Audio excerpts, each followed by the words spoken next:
Previously on Funny Science Fiction. And now I'm always a little bit confused when I hear Tim talk in an American accent. It's like, wait a minute, you're British. Oh, no, you're not actually Colin. That's right. I was like, wait a minute, I'm not British. Well, I could be.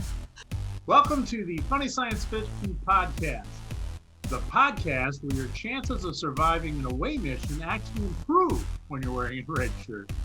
All right, so today our guest is Pat Jankiewicz. Welcome to the show, Pat. Welcome, Pat. Hey, thank you. Pat. Funny Science Fiction Podcast. I'm honored to be here, and I'm even honored to hear your home base is in Michigan. Yeah, that's right. So we're excited to have Pat on our show today. Not only is he from our mitten state of Michigan, but he's also been in and around Star Wars and Star Trek both for many, many years. But Pat is also an author of several books, and we're going to talk to him about that and those companion books as well.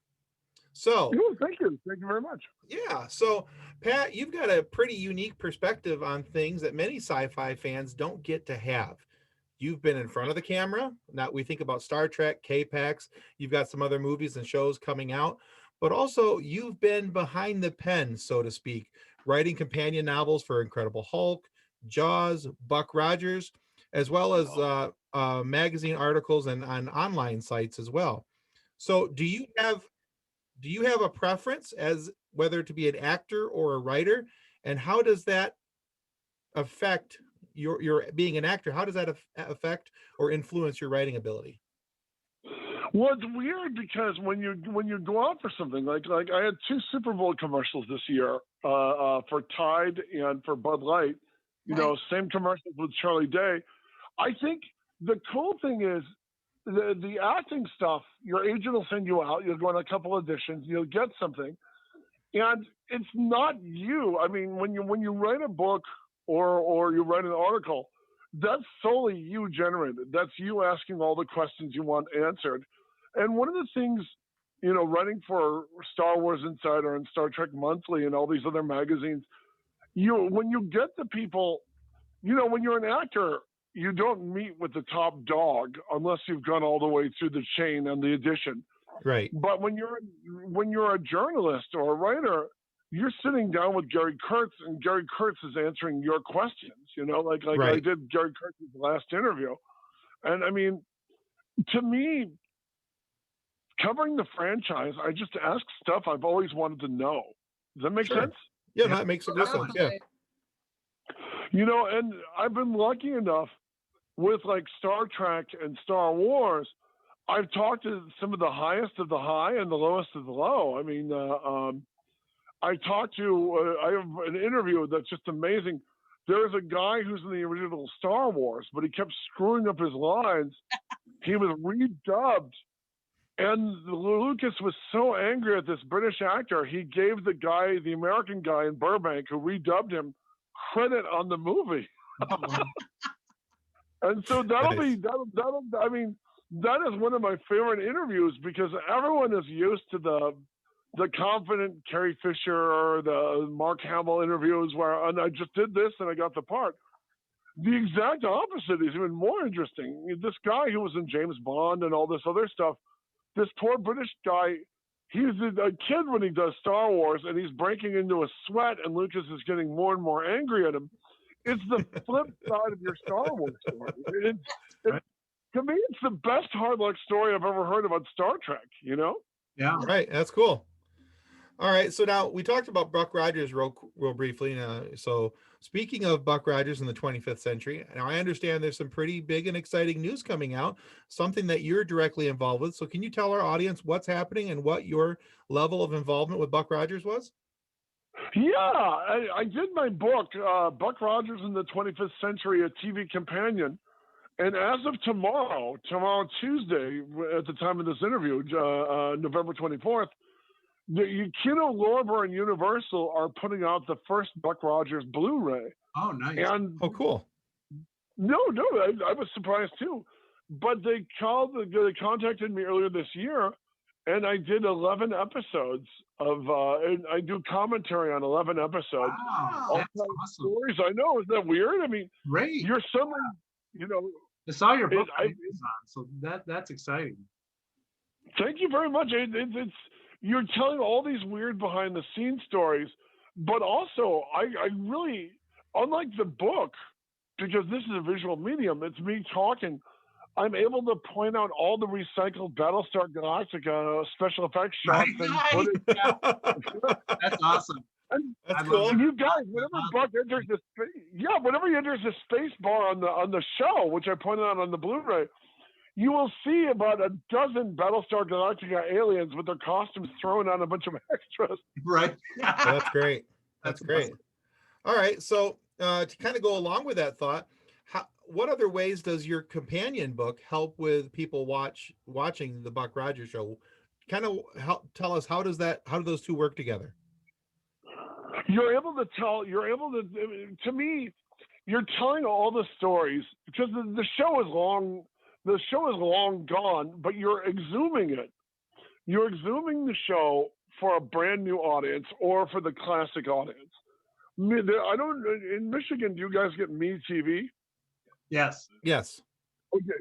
MeTV has revived Buck Rogers. To me, that's exciting. This is the first time since it was on the Sci-Fi Channel that Buck is again showing to a national audience. So, on once a week, kids can turn in like their parents did and watch Buck Rogers, And to me, the best stories about Buck Rogers were behind the scenes. I mean, I was writing for a magazine that's gone now called Starlog.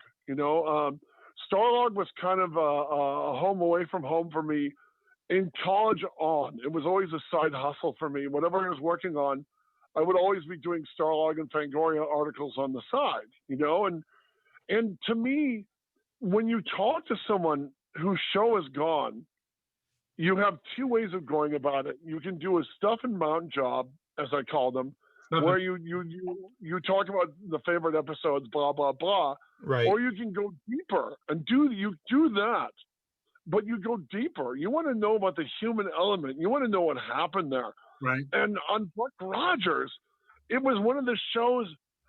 I did an interview with Aaron Gray. Aaron Gray talking about Buck. Yeah, it was the first time she talked about Buck since the series. And yeah, a lot of times they're ambivalent about it, but I caught her in a reflective mood. Right. And she set the room on fire, you guys. She gave me the best interview. I mean, that's cool. And you guys, when you get that sort of interview, when you that sort of honesty, you're like, holy cow! I never knew this. I never knew that. And I mean, she really opened up when Gil Gerard he was the star of the show and he was making top dollar. She was a Universal contract actress, so she had to work all the same hours he did with a baby at home. But she had to do it for a flat $600 a week. She's staying till 3 a.m. and has to be back at 7. Oh, man. Oh wow, that's rough. Yeah, I mean, because you are a contract actress, you don't get the 9-hour turnaround. If you are a star on the show, so she's a star on the show in name only, but she's basically a wage slave at the Universal Studios program. It's amazing. Man, yeah. All right. Well, cool. Yeah, so that's kind of cool that you have those kind of backstories going into it. And I always think it's better when you get the instead of the stale rehashed information, what you call the stuff and mount, versus the personalized information. That's always going to draw more people in. So that's cool.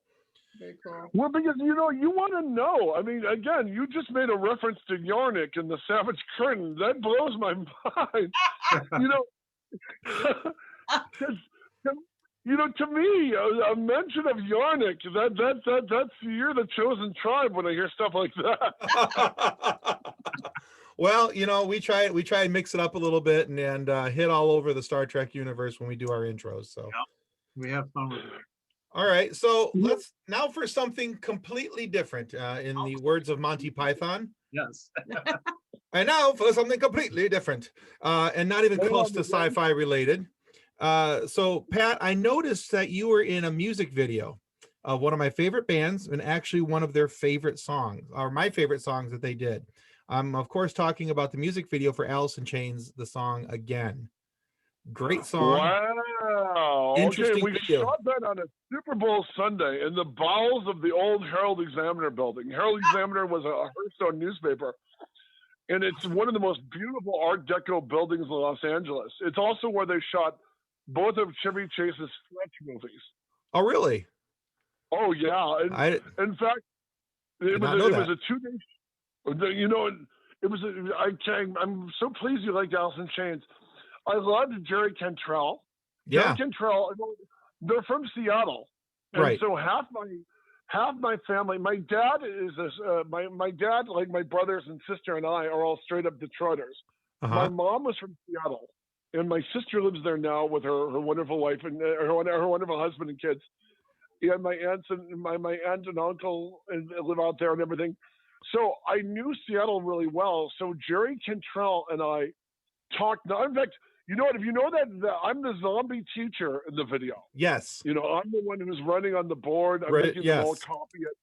Yeah. You know, and the funny thing is, they liked my printing. One of them saw me writing, and they saw me writing an article. I had an article. Okay. Jerry Cantrell and the director looked over my shoulder, and they liked my writing, and they go, "Can you write on a blackboard for us?" I go, "Sure." I was working as an English teacher, you know, and so I wound up. Yeah, and I'll tell you, guys. Yes, they wheeled in a blackboard, and the director kept going, "You are so good writing in the blackboard." I'm like, "I don't use chalk. We use whiteboard and Sharpies, but you know this will work." So, they should have given you a bigger blackboard. You were bending down a little right now. I'm going to tell you something kind of cool. You know the tall zombie with me? There's me and the tall zombie with me. He's not as tall as I am, but that's Harry Boykoff. He was the highest paid NBA player and the first Jewish NBA star of all time. Oh, neat. You know? Okay. Awesome. And Jerry Cantrell was terrific. Lane Staley was on the cover of Rolling Stone when we shot that, and I'm going to tell you, we were shooting in the, as I said, in the bowels of the Herald Examiner on Super Bowl Sunday, and unlike Michigan, where Super Bowl Sunday is one of the coldest days of the year, Super Bowl Sunday when we were making this, and they brought in the torches and everything. Super Bowl Sunday, you guys, was like 95 degrees. Oh man. And so every time you don't see the zombies or Jerry Cantrell, the rest of us, we were tearing off our shirts and hurling them in a corner, you know, and they were, you know, not in front of the kids, obviously, you know, the kid monks.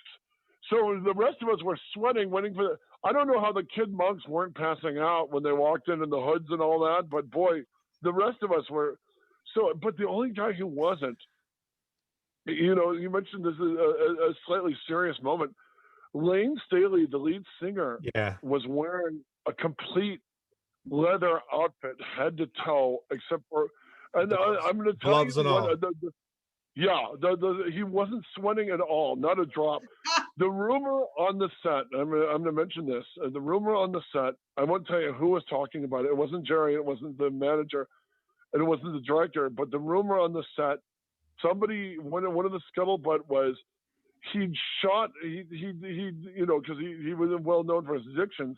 He supposedly was covered in leather all the way up to the neck, supposedly because he now had track marks on his neck, is what the rumor on the set was. Yeah. And the rumor on the set was he was wearing leather gloves because somebody who seemed to be a position of knowing was saying it looked like it was somebody on the crew mentioned it looked like he was injecting his fingers. So they were going to leave it since he wasn't sweating and the rest of us were pouring with sweat. I don't know how he didn't have a drop of sweat on him in 95 degrees, but that was the rumor, and they kept him in the leather outfit. You know. Yeah, that was one of the things actually we as a group we were talking about as we watched your video or their video that you were in. But that was no, you were not singing. But no, but I have one more question for you about that video. Okay. Sure. How uncomfortable was that white suit? Because it looks like it only fit you in the shoulders and maybe the waist. Well, see, when you do a big guy call on a commercial or a video, They love to put you in smaller clothing so it looks like you're breaking out of it.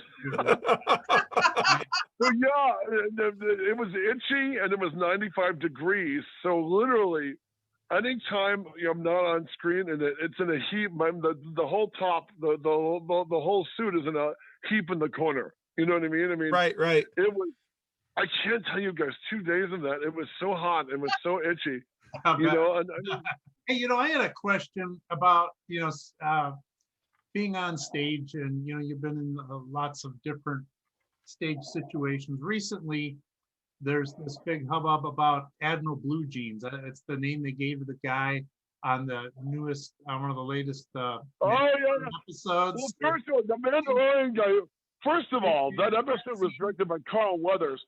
That episode is rock and roll. Yeah. I don't care, I don't care. I never noticed Admiral Blue Jeans. I didn't either. I was watching it.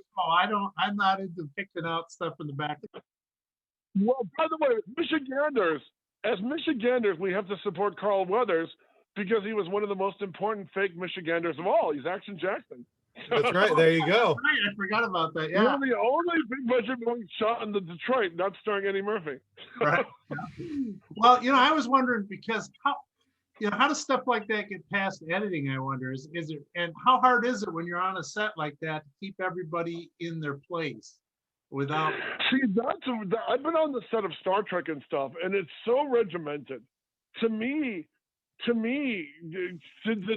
frenetic moment where you get a crew guy on camera. My friend is the director, and we were just talking about that last night because that episode is so rock and roll. That's a great episode. It's an amazing episode. I hope they let Carl Weathers direct more episodes. I love that Favreau is running them all. I've interviewed Favreau about 4 times, and it's so rare. I mean, you guys you cover sci-fi. Yeah. It's so rare when the right guy gets the right project, isn't it? Yes. Especially when the Star Wars sequels and the Star Wars theatricals are so mediocre, and this is so. The Mandalorian is exactly what everyone wanted. You wanted Dave Filoni, you wanted George Lucas. It's just to me, it's exactly what you want. Yeah, absolutely. It's a great film, a great series. I'm really enjoying it. Where we are as a family. I had to ask another question. You've had a lot of interest in sci-fi, of course, and there's so many different cool races, and you've got to actually play a couple on Star Trek.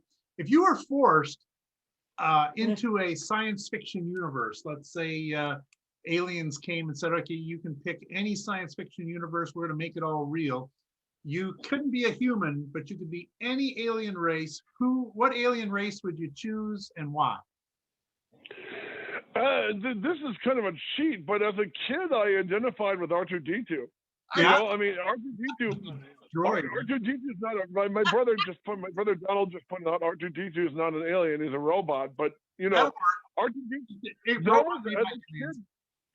Yeah, he was the guy I most identified with. There's a scene in the original Star Wars where R2-D2 is arguing with basically his brother C-3PO. Right. And when he turns around, C-3PO kicks him in the butt. And my older brother used to do that to me as a kid. It would drive me nuts. Yeah. And when I saw Star Wars as a kid, that was the scene that I really identified with. To me, you can make the argument R2-D2 goes through every single step of the hero's journey that Luke Skywalker does. Definitely. He does every single thing. He's there. In fact, you could argue he's the most. You meet your hero on page 1. R2-D2 is there on page 1. Yeah. I felt movies were more about those 3 movies, especially the first 2.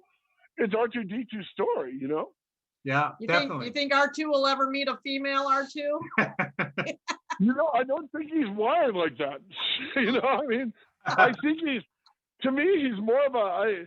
I didn't like in the later Star Wars movies where they had Padme, I think, calls him Sir R2-D2 in one of the movies. It's like, no. That's like honoring your toaster. He's like a cross between a dog and a toaster. Exactly. But that was the character I most identified with because all through Star Wars, they all underestimate R2-D2. He gets them out of the trash compactor and everything else. R2-D2, I would argue, is as important as Luke in the original film. Yeah, definitely. Yeah.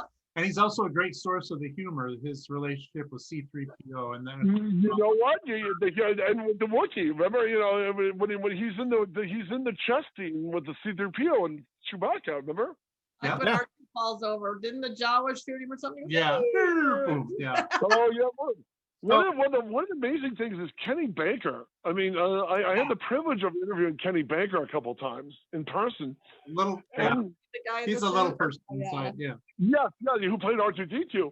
And he told me some of the greatest stories I've heard about Star Wars came from everybody going to lunch and they forgot him. And he spent like an hour in the R2-D2 costume over the lunch.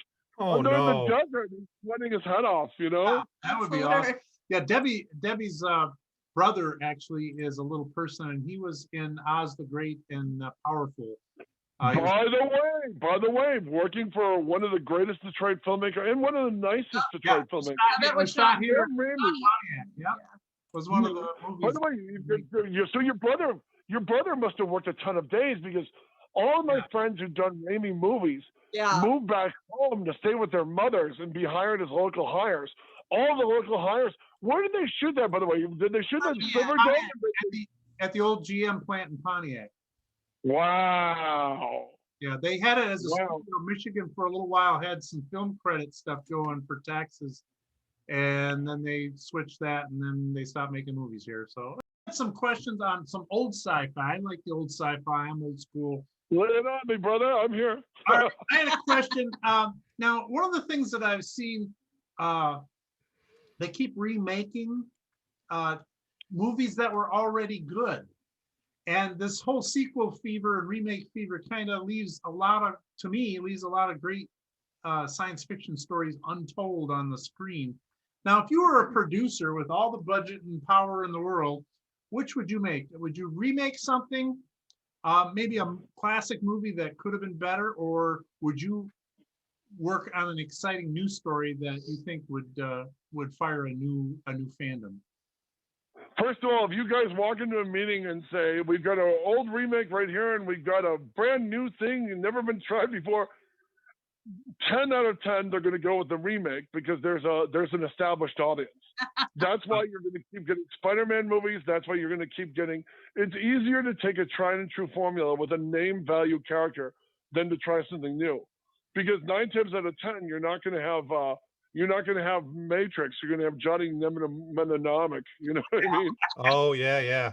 Got a personal question. Do you have any cool sci-fi collections or a hobby? If so, what do you collect? I have a comic collection. I haven't bought anything new in a while. You know what I mean? But I wrote for Wizard and everything else. So how many comics?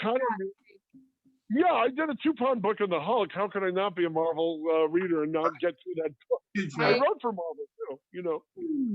Cool. So your companion books look amazing. You have Hulk, Jaws on the Buck Rogers companion books. Question, do you plan on writing any more companion books? If so, which ones? You know what? I can't tell you the show. I'll tell you the name of the show off the air. But there's a cult series. I'm about 90% done with the book. Glad to hear you're working on more books, because thank you.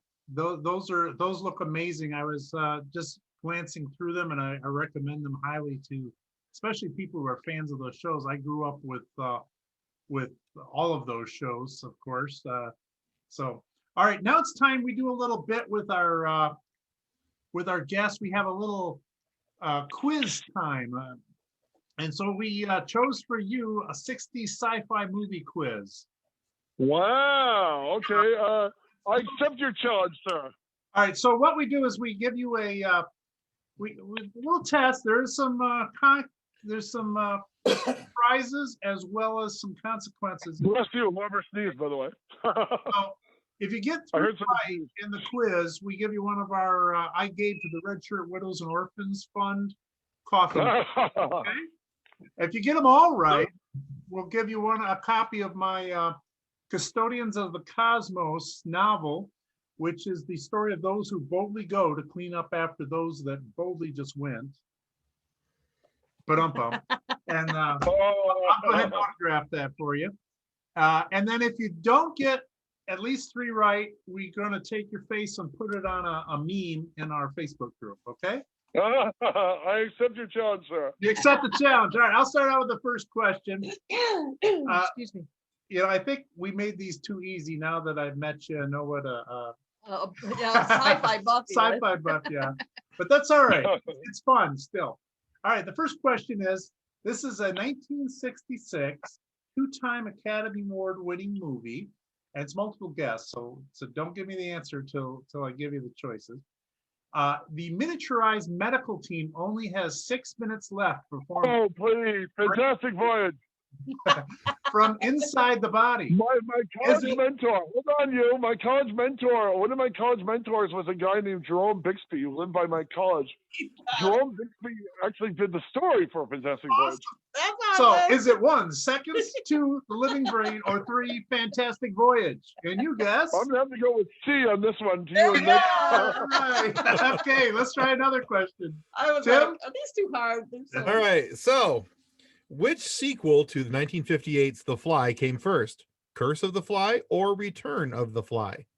Oh, wow. That is a good one.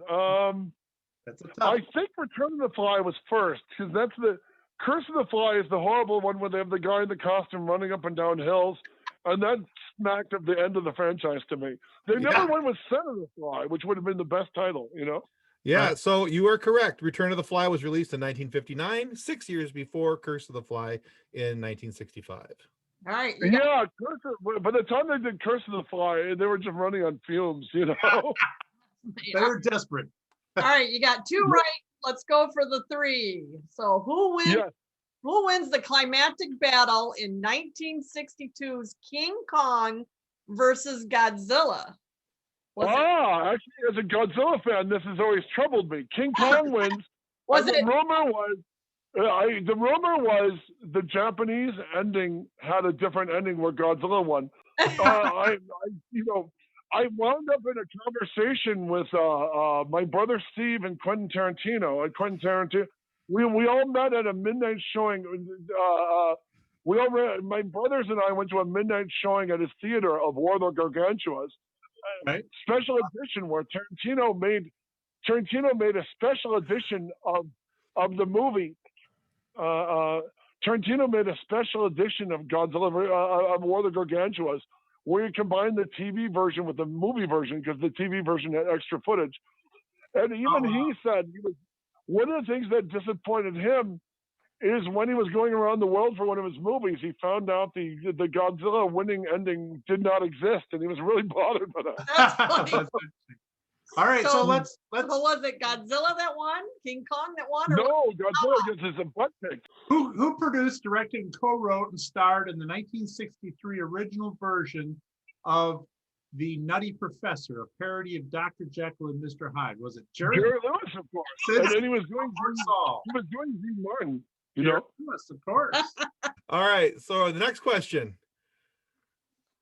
All right, an electrical accident does what to Dexter, played by a young Kurt Russell in 1969's The Computer Wore Tennis Shoes? I saw that in re-release with my family at the Van Dyke Drive-In in Van Dyke. It allows him to absorb all of the knowledge. It allows him to absorb all the knowledge because, by the way, here's the trippiest part. Having seen all those movies on re-release in Michigan, the drive-in, as a kid, at Van Dyke and the Troy, I now live 5 minutes from Dexter Riley's college. Dexter Riley's college is where they shot the strongest man in the world, the computer that wore tennis shoes, the Shaggy Dog, Shaggy DA, all of them, because Walt Disney's daughter went to the Claremont colleges. And he said to his people, this would be perfect for shooting at, and I could visit my daughter at the same time. So those were all shot literally 5 minutes from my home in Claremont. That's great. Nice. Well, I would say that you are a strong 5 for 5 there, sir. Well done. I guess so. Yeah. I'll send you my book. You can enjoy Custodians of the Cosmos. I look forward to reading it, sir, but only if you autograph it. You got to autograph it. Of course. Yep, it'll be autographed. Great. Well, I want Custodians of the Cosmos autographed. And I will, if you give me your private info, I will send you a copy of one of my Star Wars articles I'll send you Gary Kurtz uncut. Okay. Sounds great. That'd be awesome. Thanks. All right, Yeah. Pat, well, we're going to wrap this up. Thank you so much for being on the show today. Now, where can people go to find out more about your books and your other career work?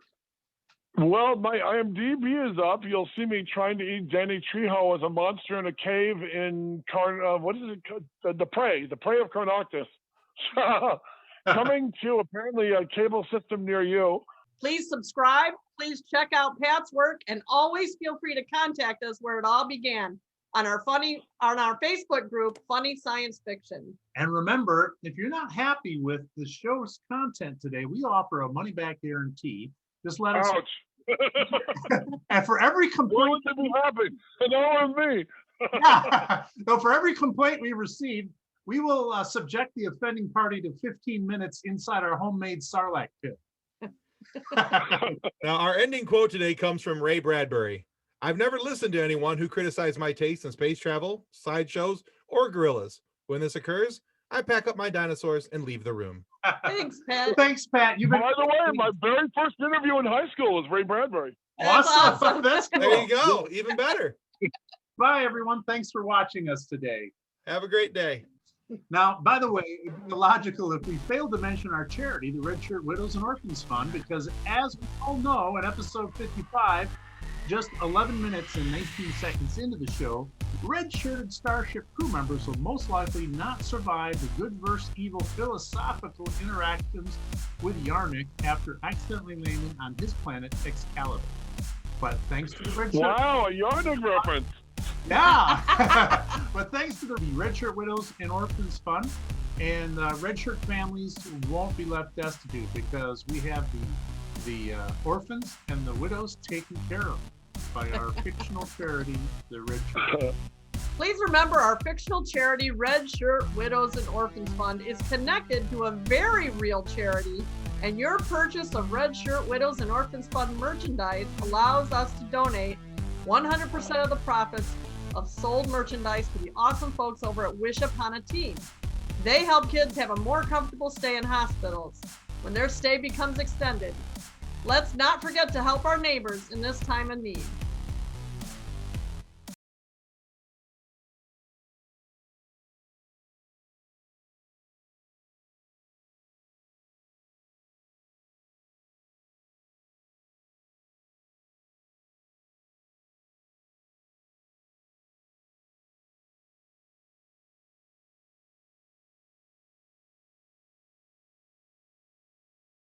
Copyright 2020 by Drayton Allen. Original music by Jordan Michaels. Reference to any specific product or entity mentioned in this podcast does not constitute an endorsement or recommendation of or by Funny Science Fiction or its sponsors. The views expressed by guests are their own, and their appearance on the program does not imply an endorsement of them or any entity they represent. If you have questions about this disclaimer, please contact us via email at draytonallen@draytonallen.com.